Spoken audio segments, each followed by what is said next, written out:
Bom, eu vim de uma cidade pequena chamada Gandu, Bahia, né? Gandu, Bahia. Gandu, Bahia. Gandu é o nome da cidade, Legal. é na Bahia, né? Tá. Entendeu?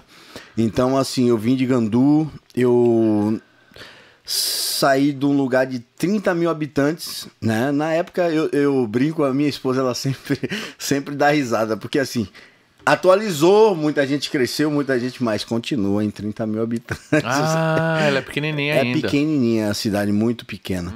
Bom, e assim, cara, o que eu tenho pra contar muito é da minha história de vida.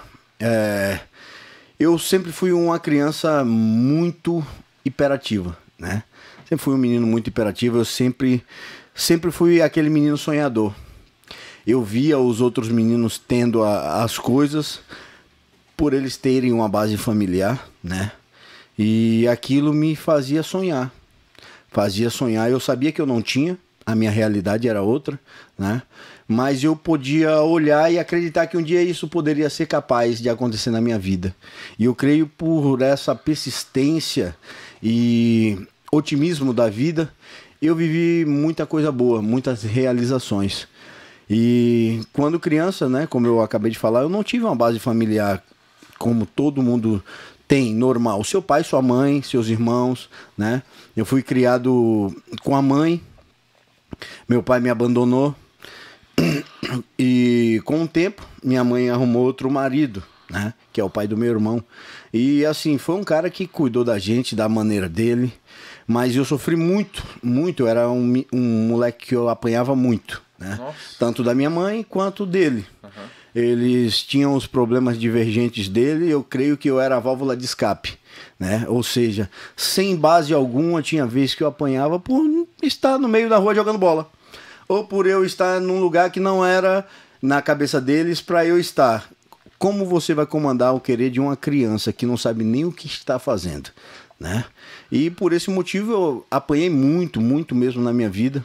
E eu lembro que a minha mãe chegou a comentar com a minha esposa, falou: Larissa, eu acho que o Lucas passou uma boa parte da vida dele sem falar comigo e sem ligar pra mim, porque eu batia muito nele. Nossa. E de fato foi uma coisa muito real, porque eu passei a me curar depois de muitos anos, né? As pessoas me fizeram sofrer. Eu, por um tempo, nutri sentimentos muito negativos sobre elas e sobre a minha vida mesmo. Eu já me maldizia, já não acreditava mais em muita coisa, né? Porque assim, eu vivia um tempo na casa de um tio, um tempo na casa do outro, um tempo na casa do outro. Pra quê? Pra poder ter como comer, ser cuidado, né? E isso mexeu muito comigo. Eu desde criança eu trabalho e eu sempre trabalhei. Então eu ia para casa de um tio, ajudava um tio, ia para casa de outro, ajudava o outro. E quando eu estava com a minha mãe, eu sempre trabalhei para ajudar dentro de casa. Então, ou seja, eu fui uma criança com a infância totalmente desconstruída, né? Eu não tive uma infância, eu não tive uma razão moderada para crescimento pessoal. E tudo isso refletiu na minha parte de crescimento como ser humano, né? E com o tempo a gente foi descobrindo o efeito de não ter uma família causava. Eu, com um tempo na minha vida, me tornei um jovem muito agressivo, muito repulsivo. Muita gente não queria saber de mim porque eu era muito ruim. Eu era o tipo do cara assim, se o pai do moleque batia no moleque e parava quando ele tava mole. Se eu brigasse no colégio, eu batia no moleque pra matar ele e ele sair dali desmaiado. Várias vezes isso aconteceu. Eu cheguei a deixar muito moleque desmaiado de pancada. Arrancava o braço da carteira e ia lá, porque eu não tinha uma base. O que eu aprendi, quanto mais porrada eu tomar e quanto mais porrada eu der, menos eu vou sentir, sabe? Então, assim, foi uma desestruturação completa da minha vida, a qual me levou a ser um cara sofrido. Eu uso essa palavra sempre. Sofrido, desestabilizado, mas com o tempo tudo foi se encaixando. Entendi. Com o tempo eu pude e caminhando pouco a pouco. E os sonhos foram brotando de novo no meu coração. Né? E isso foi trazendo de volta a minha vida, a vontade de crescer, a vontade de me tornar alguém. Então, tem uma parte da minha vida assim, e eu vou ser bem verdadeiro e direto. Eu não lembro com muita frequência de muita coisa na minha vida, porque eu tive dependência química em droga. Então, a droga me apagou muita coisa da mente. Sério? Sim. Então, aqui agora, eu contei pra você tudo isso aconteceu na minha vida. Só não tenho datas específicas. Pra poder lembrar diretamente, porque já teve, ó, que nem a parte do colégio. A parte do colégio que eu batia nos moleques já foi antes, já foi depois, que eu apanhava muito do pai do meu irmão. Então tem coisas que ainda se tornam desconexas por não ter noção de tempo. Então eu peço desculpa de repente para não ficar aquele negócio, o cara tá contando 2 histórias. Não, é que eu tenho esse problema e eu já falei, minha esposa sempre fala comigo, fala, amor, você melhorou muito, mas com o tempo ainda vai melhorar mais. É isso aí. Porque isso é restabelecer, né?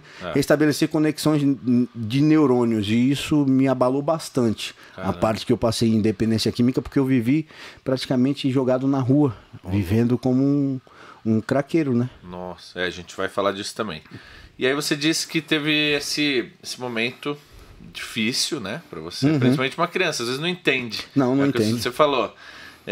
Muito do que você fazia era o que você recebia. Sim, claro.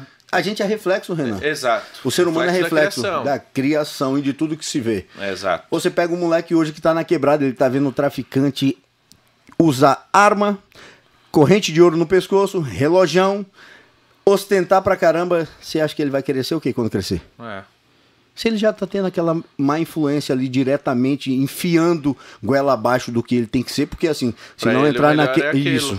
Isso. Então, automaticamente a influência, ela vem entrar dentro do ser humano como uma faca que se aloja, como um espinho que se aloja dentro da alma do ser humano. E tudo baseado na convivência. Convivência. E aí é onde desmistifica muita gente que diz que má amizade não influencia ninguém. Lógico que influencia. É lógico. Eu nunca vi ninguém bem sucedido caminhar do lado de pessoas mau caráter e que tenham a índole totalmente divergente daquilo que ele sonha pra vida.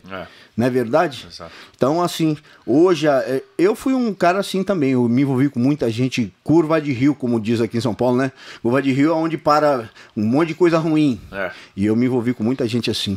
Mas graças a Deus também tive a oportunidade de viver pra ver cada um tomar o seu destino e Deus me limpar dessas pessoas. Isso aí. E o que mudou, o que aconteceu para isso começar a mudar em você? Alguém, você mesmo, algo deve ter acontecido. Porque você falou, começou a melhorar, eu comecei a entender mais, comecei a me entender.